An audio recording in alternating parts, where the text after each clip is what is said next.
오늘 본문 말씀은 지난주와 동일한 말씀입니다. 우리 다 같이 한번 읽어봅니다. 나의 하나님이여, 이제 이곳에서 하는 기도에 눈을 드시고 귀를 기울이소서. 아멘.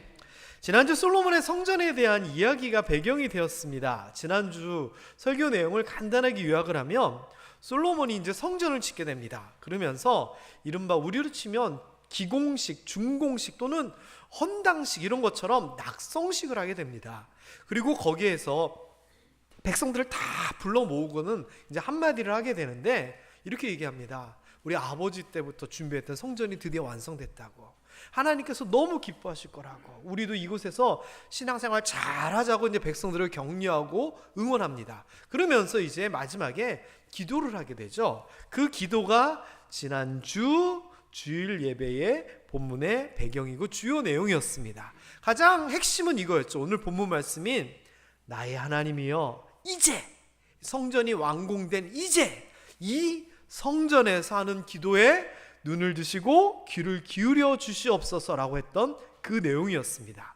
그러면서 이 솔로몬이 성전에서 하는 기도 또는 이 성전에서 하는 기도라고 하지만 성전 안으로, 이 성소 안으로는 들어올 수 없었거든요. 그러니까 성전 마당에서 이제 성소를 향해서 기도를 했으니까 성소를 향해서 하는 기도를 이야기합니다. 또는 저 멀리 먼 곳에서도 이 성전을 향해서 기도를 하면 하나님 이렇게 기도하면 응답해 주세요라고 몇 가지는 이제 쭉 이야기를 하게 됩니다.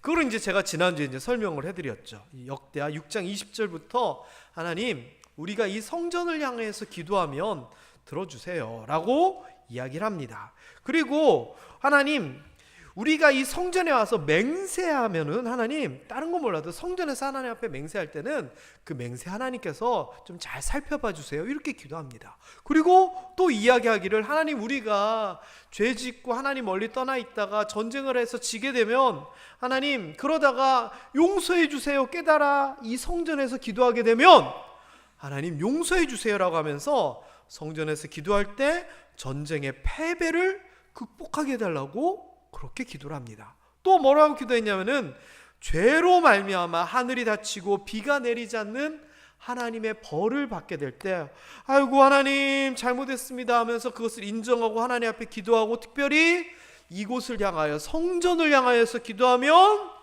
비도 내려주세요 이렇게 기도합니다. 그리고 여기서 그치는 것이 아니라 기근이나 전염병이나 곡식이 시들거나 깐부기, 메뚜기, 황충과 같은 벌레들이 오거나 아니면은 적들이 쳐들어와서 성읍을 에워싸거나 무슨 재앙이든지 무슨 질병이든지 하나님 한 사람이 잘못했다 하든지 아니면 온 백성이 잘못했다 하든지 어쨌거나 주의 성전을 향하여 손을 들고 뭐라고 기도를 하든지 하나님 다 들어주시옵소서라고 그렇게 솔로몬이 하나님 앞에 구합니다.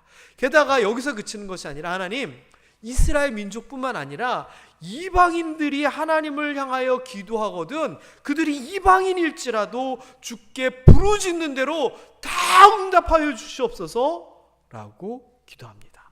게다가 이제 전쟁을 향하여 나아갈 때 전쟁터 앞에서 이 성전을 향하여 기도하면 하나님 우리를 돌보아 주세요라고까지 기도합니다. 게다가 이 전쟁에서 잘못돼가지고 다 포로로 잡혀가면 이거는 제가 지난 주일날 다니엘의 이야기를 가지고 이 기도대로 했다라고 말씀을 드렸는데 적에게 포로로 잡혀가 있을 때 하나님의 성전을 향하여 기도하면 하나님 이 범죄한 우리들을 용서하시고 회복시켜 주시옵소서라고 그렇게 솔로몬이 기도합니다. 이렇게 기도한 다음에 뭐라고 마무리를 짓냐면은 하나님 나의 하나님 이제 이곳에서 이곳을 향하여 성전을 향하여 기도하면 이렇게 들어주시기를 소망합니다. 그렇게 기도를 한 거였습니다. 그때 어떻게 됐죠? 여러분 기억나시죠? 솔로몬이 이렇게 기도하니까 하나님께서 오냐 내가 다 들어주겠노라 너희들이 이곳에서 그렇게 기도하며 내가 들어주겠구나 하면서 어떻게 응답을 보이셨죠?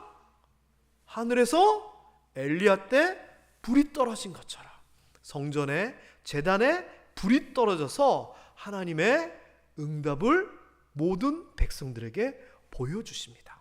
그러다 보니 이 성전이라고 하는 것이요, 그냥 단순하게 자기네들이 돌 가지고 와서 나무 가지고 와서 만들었던 이 건축물이 아니라 이스라엘 백성들에게는 어떤 의미였느냐, 당연하지만 하나님께 예배하고 경배하고 제사 지내는 곳, 여기에서 그치는 것이 아닙니다. 거기에서 예배 드릴 때 제일 중요한 예배가 뭐였냐면 속죄제였거든요. 죄를 용서해 주시라.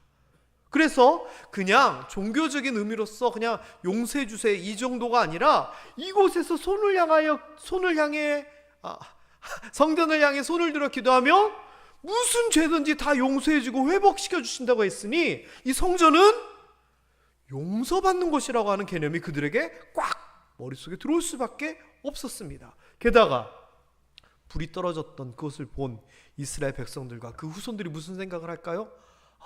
성전에서 기도하면, 또는 성전을 향하여 기도하면 어떻게 된다? 응답받는구나. 당연히 생각할 수밖에 없었습니다. 그래서요, 이 성전은 단순하게 종교적인 어떤 행동을 하는, 행위를 하는 그런 장소의 개념이 아니라 말 그대로 성전, 거룩한 전, 거룩한 집으로서 백성들에게 받아들여집니다. 그러니까 일반적인 장소가 아니라 대단한 곳, 신령한 곳, 거룩한 곳이 된 거죠. 자, 그렇다면 여러분, 제가 이제 여러분에게 좀 질문을 한번 해보겠습니다.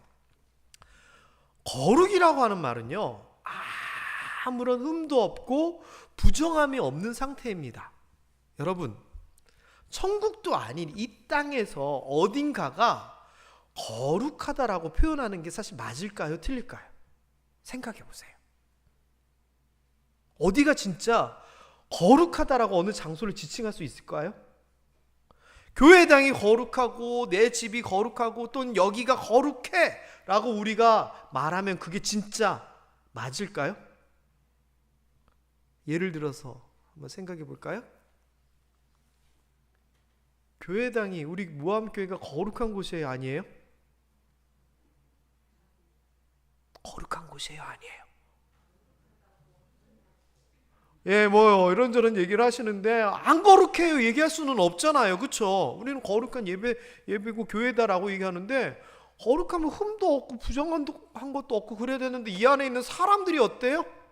우리 자신만 해도 부족하고 연약하고 죄 많아요.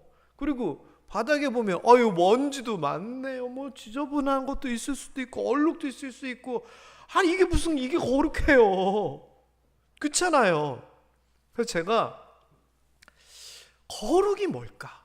그러면 진짜 거룩한 장소가 있을까? 사실 대답은 간단한데 우리가 생각해 봐야 된다라고 저는 진짜 그렇게 생각이 들어요. 출애굽기부터 이제 보면은 거룩한 장소에 대한 이야기들이 나와요. 성경에서 도대체 어떤 장소들을 감히 거룩하다라고 했는지 한번 찾아보면, 이런 곳은 거룩하다 할 수 있겠구나, 정리가 될 것 같아요. 일단 제일 중요한 곳, 성전 얘기했으니까 성전 얘기를 한번 해볼게요. 읽어봅니다. 시작. 아론과 그의 아들들이 회막에 들어갈 때나 제단에 가까이 하여 거룩한 곳에서 섬길 때에, 뒷부분 설명을 좀 드리면, 이 출애굽기 한 20장부터는 십계명이 나오거든요. 그리고 십계명 뒤에는 하나님께서 이스라엘 백성들에게 예배에 대하여 또는 삶에 대하여 여러 가지 것들을 이제 율법을 말씀해 주세요. 그 중에 회막에 대한 이야기가 나와요. 회막. 그래서 이 회막이라고 하는 것이 뭐냐? 사실상 막은 텐트를 얘기해요. 그 사람들이 옮겨 다니면서 광야 생활을 했으니까 건물을 짓고 또 딴 데 가면 또 짓고 할 수가 없으니까 천막을 쳐가지고 어떤 장소들을 만들고 집을 만들었거든요. 그런데 하나님의 집, 하나님이 계시는 곳을 만들라고 얘기한 거예요. 그게 뭐냐? 회막 또는 장막이라고 불러요. 그래서 사람이 만든 이 천막이지만, 텐트지만 거기를 성전, 특별히 거룩한 곳이다라고 얘기를 했어요. 자, 그러면 하나님이 분명 이 회막, 장막을 거룩한 곳이다라고 얘기하고 율법을 통해서 거룩한 곳이고, 거기로 들어갈 때는 죄가 있으면 안 된다라고 얘기를 하고, 뒤에 얘기하면 죄 짓고 들어가면 거기는 제사장도 죽어, 거룩한 곳이야, 지극히 거룩한 곳, 지성소야까지 얘기했는데, 이거 누가 만들었어요? 그럼 하나님이 만든 거예요? 회막을 누가 만들었을까요? 이스라엘 백성들이 만든 거예요. 그런데 사람이 만들었는데 어떻게 거룩한 곳이라고 그래요? 생각해 보세요. 왜 어떻게 됐을까요? 도대체 뭐가 사람이 만든 그것을 거룩한 곳이다라고 얘기할까요? 이것도 마찬가지잖아요. 이거 누가 만들었어요? 건축업자들이 만들었잖아요. 우리 교회. 근데 거룩한 교회라는 하는 말이 어떻게 나와요? 사람이 만들었는데. 예를 들어서 하나님께서 태초에 이 땅을 만드신 것처럼 모함동에 교회가 하나 있어라. 그래서 교회가 참 만들어지고 보기에 참 좋았더라. 그러면은 사람들이 하나님께서 만드신 교회니까 거룩한 곳이야 얘기할 수 있을 것 같아요. 두 번째, 또 어떤 곳이 있느냐? 사람이 만든 이 장막, 텐트를 거룩한 곳이다라고 얘기했는데 이런 것도 거룩한 곳이라 그래요. 우리가 잘 아는 얘기입니다. 읽어봅니다. 시작. 하나님이 이르시되 이리로 가까이 오지 말라. 내가 선 곳은 거룩한 땅이니 내 발에서 신을 벗으라. 네, 모세가 하나님을 만날 때 이야기, 우리가 잘 아는 이야기예요. 자, 상황은 모세가 나이 80대 가지고 수배자로 광야 생활 40년 하면서 처가살이 하고 있을 때 그래도 뭐 먹고는 살아야 되니까 양 치고 막 그랬거든요. 근데 하루는 광야에 나가지고 양 밥 먹이는데 저쪽 산에 보니까 불이 납니다. 불이 나는 게 날 수가 있어요. 왜냐? 거기는 광야지대고 나무들이나 풀들이 바싹 말라있는 상황에서는 자연 발화라고 불이 날 수 있어요. 우리나라도 산에서 자연 발화 일어나고 많이 일어나요. 자, 그런데 모세 입장에서는 이거 불났네 이 생각이 드는데, 여러분 같으면 저기 어디서 불났으면 구경 가요? 구경 안 가요? 구경 가요? 안 가요? 예? 구경 안 가세요? 가죠. 저도 저번에 목사님들하고 한번 어디를 이제 교역자 회였던 것 같은데 어디로 이제 가야 돼서 가는데요. 깜짝 놀랐어요. 무슨 농원 같은데 불이 난 거예요. 멀리서 봐도 진짜 불이 활활활활 나는데 차들이 잘 안 가요. 그래서 속으로 생각했죠. 또 구경하느라 안 가나 보다. 그래가지고 천천히 가다 보니까 구경하다가 안 간 것이 아니라 불이 너무 크게 나가지고 길가까지 불이 막 이렇게 나니까 겁이 나서 안 간 거였더라고요. 근데 속으로는 구경하느라고 안 가나 보다라고 생각을 한 이유가 뭐냐? 평소 때도 불 나면 저도 구경하느라 천천히 가고 그러거든요. 모세가 어땠는지 모르겠지만 산에서 불이 났으니까 갔어요. 아이고 불이 났네. 근데 가봤더니 너무 신기한 거예요. 불이 나면 바싹 마른 나무가 불이 나는 거니까 나무가 타야 되는데 나무는 안 타고 불이 거기에 계속 붙어 있는 거예요. 좀 생각하기 힘드시다면 종이가 있어요. 불을 붙였는데 종이는 안 타고 불만 계속 이렇게 있어요. 말도 안 되는 상황이잖아요. 그러니까 모세가 너무 놀란 거죠. 그런데 그 상황에서 하나님이 얘기하신 거예요. 모세야, 가까이 오지 마라. 네가 선 곳은 거룩한 땅이니 내 신을 벗으라. 자, 여기서 말한 그 호렙산, 그 산에서 모세가 하나님을 만난 그 땅, 예를 들어서 뭐 산이 있으면 요 지점이 거룩하다 그랬어요. 뭐 성분이 바뀌었을까요? 그 땅이 막 빛이 나고 막 다 다이아몬드로 되어 있고 거기에 뭐가 가까이 가면 막 없어지고 막, 아니면 그냥 일반 땅일까요? 생각해 보세요. 도대체 그 땅은 어떻게 해서 거룩한 땅이 된 거예요? 땅 말고 산에 대한 이야기 해볼까요? 시편 2편 6절에 보면 내가 나의 왕을 내 거룩한 산 시온에 세웠다 하리로다 하면서 시편에 있는 표현이 나오는데, 시온산은 거룩한 산이다라고 하나님께서 아예 이스라엘 백성들에게 누누이 얘기하고 이스라엘 백성들도 그렇게 생각을 했어요. 그래서 이스라엘 백성들은 시온이라고 하는 그 산은 하나님이 계신 산이다라고 생각을 해요. 그러면 그 산에 가면 나무들이 반짝반짝거리고 뭐 이선 신령한 기운이 들고 그 산에서 기도만 하면 성령 충만하고 이렇게, 그 산이 무슨 특별한 산일까요? 아니에요. 지금도 시온산이 있겠지만 그 산은 그저 산일 거예요. 그런데 아니 거룩한 산이다라고 하는 얘기는 도대체 뭐예요? 그러면 이스라엘 백성들이요, 자기네들이 이제 솔로몬의 성전이 있잖아요. 이게 시간이 굉장히 오래 지나고 나서도 이 솔로몬의 성전을 어떻게 생각했냐? 거룩한 곳이다라고 생각을 해요. 사도행전 21장에 보면 사도 바울이 헬라인 헬라인 중에 예수 그리스도를 믿었던 자들을 데리고 이른바 예루살렘 성전 투어라고 해야 되나요? 방문을 하게 돼요. 아마 이때도 대속죄일과 같이 회개와 관련된 날이었을 것 같아요. 그런데 여러 나라에서 온 사람들 중에서 마침 사도 바울하고 대적 관계에 있던 사람들이 그걸 본 거예요. 그래서 막 사람들을 선동을 해요. 봐라 사도 바울 이 사람이 각처에 다니면서 우리 백성과 율법과 이곳 성전을 비방하던 사람인데 이 사람들이 이방인 헬라인들을 데리고 우리의 이 거룩한 곳 성전으로 들어간다 하면서 막 선동을 해요. 그래서 사도 바울이 잡히게 되고 재판받게 되고 로마로 가게 돼요, 나중에. 그러니까 이 당시의 시대상만 봐도 성전을 어떻게 생각했다고요? 거룩한 곳이라고 생각을 한 거예요. 그 성전은 어떻게 됐을까요? 사실 이 성전은 솔로몬이 성전을 세웠다가 바벨론 때 폐허가 됐다가 다시 예레미야 때 다시 수복이 되고 막 하면서 아주 우여곡절이 많았던 그런 곳인데, 맨 처음에 하나님의 불이 임했던 그 성전이 아니었음에도 불구하고 성전이라고 하는 곳은 거룩한 곳이다라고 생각을 했다는 거예요. 그러면 다시 한번 제가 정리 겸 물어봅니다. 산, 건물 등 세상에 속해 있는, 우리가 살고 있는 이 세상에 속해 있는 이 장소가 거룩할 수 있을까요? 이렇습니다. 거룩하지 않습니다. 그리고 거룩할 수도 없습니다. 그쵸? 맞아요. 우리가 밟고 다니는 이 땅이 도대체 어떻게 거룩해져요? 그런데 성경에서는 거룩한 곳이다라고 분명히 말합니다. 그것은 하나님께서 거룩하게 하셨기 때문입니다. 하나님께서. 한번 읽어봅니다. 29장 43절, 아까 얘기했던 성전이 거룩한 곳이다라고 얘기하면서 나오는 표현입니다. 시작. 내가 거기서 이스라엘 자손을 만나리니 내 영광으로 말미암아 회막이 거룩하게 될지라.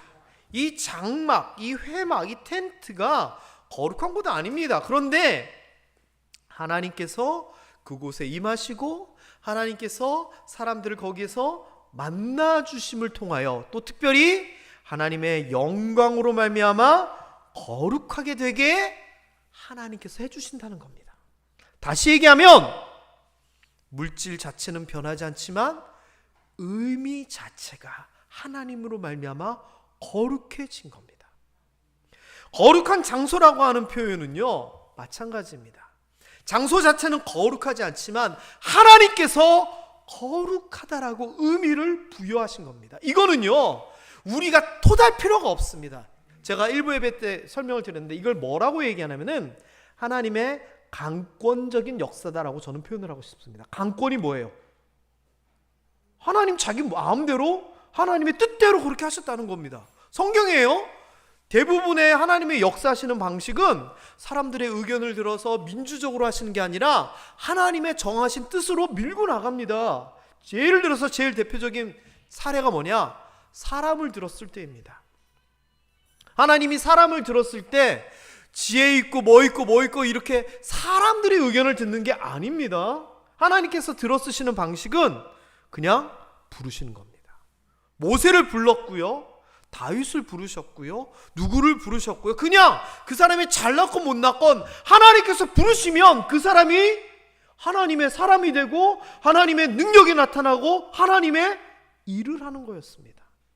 장소도 마찬가지입니다.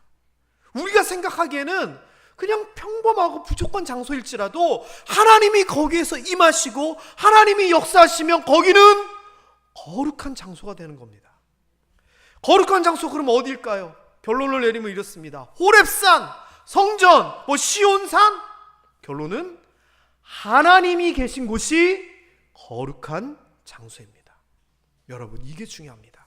그렇다면요, 이 생각도 또 해볼 수 있어요. 그러면 오늘날에도 우리가 살고 있는 이곳에도 성경에서 말하는 이런 거룩한 장소가 있을 수 있을까? 있습니다. 하나님이 계신다고 약속하신 곳은 다 거룩한 곳입니다. 왜? 하나님이 계시니까. 그래서 하나님이 계신다고 하신 곳이 어디예요? 제일 대표적인 곳이 교회잖아요. 기도하는 곳이잖아요. 또 너희 몸은 거룩한 성전이라. 왜? 우리 안에 성령님이 계시고 하나님이 계시고 주 예수가 계시기 때문에 우리 안에도 성전이고 우리가 성전이고 주가 계신다고 했어요. 그러면 우리 주를 믿는 자들이 모여있는 이곳 하나님이 함께 하시니 거룩한 곳이고, 우리 마음에 주가 계시니 하나님이 계시니 우리도 거룩한 성전이 되고, 우리는 부족하고 이 건물은 볼품없을지라도 하나님이 계시다면 오늘을 살아가는 이 모습이 거룩한 곳이 됩니다. 게다가 베드로 전서에서도 이렇게 얘기합니다. 너희는 하나님이 택하셨고 왕같은 제사장이고 게다가 거룩한 나라 같은 사람들이다. 우리의 거룩함에 대하여 하나님께서는 계속 이야기를 하십니다. 또 좀 생각해 볼까요? 교회는 그렇다 치고 내 안에 주님이 계시는 거 이거는 그렇다 치고, 교회뿐만 아니라 우리 집, 우리 일터, 우리 자동차 거룩한 곳이 될 수 있을까요? 없을까요? 요즘 제가 좀 착해져서 요즘 이상한 질문 던져가지고 꼬투리 잡아가지고 요즘 잘 안 하잖아요. 우리 교회뿐 아니라 우리의 집, 우리 일터, 우리 차, 우리가 살아가는 그 장소가 거룩한 장소가 될 수 있을까요? 없을까요? 될 수 있습니다. 당연합니다. 그런데 우리 집이 좀 그렇고 우리 일터가 좀 그렇고 사람들 맨날 와서 담배 피고 막 그러고 여기 청소도 안 해놓고, 만일요 부족함이 느껴진다면 그곳이 거룩한 곳에 합당할 수 있도록 우리가 만들고 노력해야 됩니다. 제가 출애굽기에는 그 말씀들을 찾아보니 참 의미심장한 표현들이 나오더라고요. 한번 읽어볼까요? 29장 36절 37절입니다. 매일 수송아지 하나로 속죄하기 위하여 속죄제를 드리며 또 제단을 위하여 속죄하여 깨끗하게 하고 그것에 기름을 부어 거룩하게 하라. 너는 이레 동안 제단을 위하여 속죄하여 거룩하게 하라. 그리하면 지극히 거룩한 제단이 되리니 제단에 접촉하는 모든 것이 거룩하리라. 자, 이게 무슨 내용이냐면은 회막에 대한 얘기하시고 여러 가지 얘기를 출애굽기에서 얘기하면서 그 회막이 하나님께서 거하시는, 하나님께서 만드시는 거룩한 곳이 될 것이다 얘기하고서는요 또 무슨 얘기를 하느냐, 그 회막 앞에서 하나님 앞에 짐승 잡아가지고 제사 드리는 제단이 있잖아요. 제단, 이 제단에 대해서 얘기를 하는 거예요. 너희가 이제 속죄제를 드리는 그 제단 있지, 그 제단도 너네가 거룩하게 하라는 겁니다. 하나님께서 거룩하게 하시는 거 말고 우리로 하여금 거룩하게 만들려고 하는 거예요. 그 방법이 뭐냐? 기름을 부어서 거룩하게 하라라고 하는데, 며칠 동안? 7일 동안 제단을 위하여 속죄하며, 내가 스스로 속죄하며 제단을 거룩하기 위하여 기름을 부어서 그렇게 하면, 사람이 만든 제단이지만 그러한 마음으로 거룩함을 위하여 너희들이 속죄하며 기름 부으면서 그렇게 하면은 지극히 거룩한 제단이 될 것이다 라는 겁니다. 게다가 그 제단 위에 재물을 갖다 놓든지 사람이 만지든지 도구를 올려놓든지 접촉하는 모든 것이 다 거룩해질 것이라는 겁니다. 그러면 여러분, 이 말씀에 힘입어 기도해야 됩니다. 뭐라고 기도해야 되냐면은, 하나님, 우리 교회가 거룩한 제단이 되어 함께 성도뿐만 아니라 우리 교회에 들어오는 모든 사람들이 거룩하게 되게 하여 주옵소서 기도해야 됩니다. 싫으세요? 여러분의 집이, 하나님, 우리의 집이 거룩한 제단이 되어서 이곳에 있는 모든 우리들이 거룩하게 되게 하여 주옵소서 기도해야 됩니다.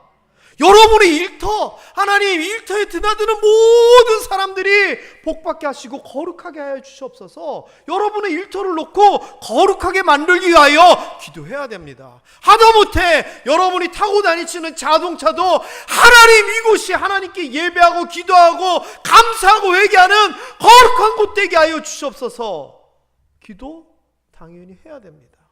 거룩한 곳은 하나님이 거하시는 곳이 거룩하기 때문에 우리가 살아가는 그 모든 삶의 영역이 거룩한 곳, 하나님이 함께 하시는 곳, 하나님이 임재하시는 곳이 되기를 소망하며 그렇게 우리가 만들어 나가야 된다는 겁니다. 봐요. 성경에서 보니 하나님께서 거룩하게 하실 뿐만 아니라 우리의 하나님의 말씀에 따라 거룩하게 하고자 하는 노력이 더해지기도 한다는 겁니다. 여러분, 그러면요, 한 가지만 더 생각해 볼게요. 교회는 그렇다 치고 성도들은 그렇다 치고 이 세상은요, 이 세상은 거룩해질 수 있을까요? 이 세상, 심판의 때를 생각해 보세요. 심판의 때. 심판의 때는 어떤 때일까요?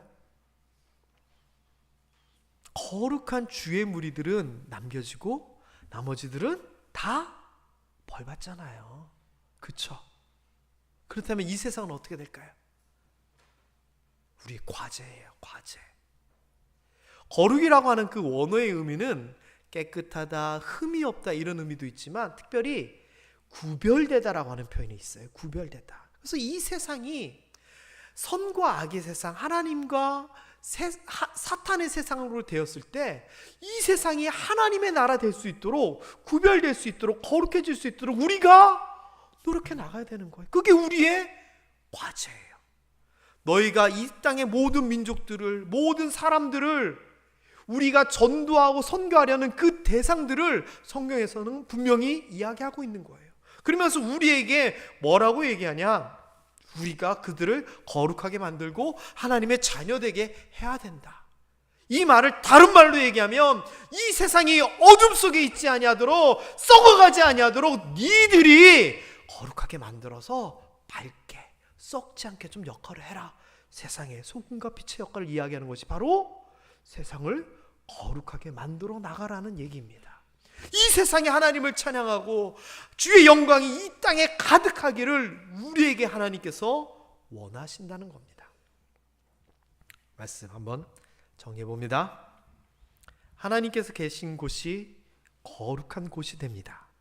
그렇기 때문에 우리의 집, 우리의 일터, 우리 특별히 우리 모함교회, 우리 살아가는 모든 현장이 거룩한 곳이 될 수 있도록 우리가 노력하고 만들어 가야 됩니다. 게다가 여기에서만 그치는 것이 아니라 이 세상에 있어서 우리가 빛과 소금의 역할을 잘 감당하고 세상에 보온이 되는 삶을 통하여서 이 세상도 깨끗해질 수 있도록, 바르게 살아갈 수 있도록, 거룩한 곳이 될 수 있도록 우리가 노력해 나가야 된다는 겁니다. 여러분, 우리가 살아가는 모든 장소가 거룩한 장소 되기를 주님의 이름으로 축원합니다. 여러분이 만들어 주십시오. 노력해 주십시오. 기도해 주십시오. 기도하겠습니다.